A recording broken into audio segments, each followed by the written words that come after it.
उष्माघात म्हणजे काय समजून घेऊया. उष्माघात अति उन्हामुळे मृत्यू का होतो तेही समजून घेऊया. मंडळी, आपण सगळेच उन्हात फिरतो, पण काही जणांनाच उन्हात गेल्यामुळे अचानक मृत्यू का होतो? आपण सध्या वातावरणामध्ये पाहतोय, अनेक जणांच्या मृत्यूची बातमी वाचतोय. आपल्या शरीराचं तापमान नेहमी 37 अंश सेल्सिअस असतं आणि या तापमानातच शरीरातले सर्व अवयव नीट काम करू शकतात. घामाच्या रूपाने पाणी बाहेर काढून शरीर 37 अंश सेल्सिअस तापमान कायम राखतं. सतत घाम निघत असताना पाणी पीत राहणं अत्यंत गरजेचं आणि अत्यावश्यक आहे.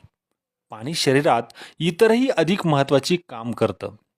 त्यामुळं शरीरातला पाण्याचा साठा कमी झाला तर शरीर घामाच्या रूपानं पाणी बाहेर टाकणं टाळतं. जेव्हा बाहेरचं तापमान 45 अंशाच्या पुढे जातं आणि शरीरातली कूलिंग व्यवस्था पाण्याच्या अभावाने ठप्प होते, तेव्हा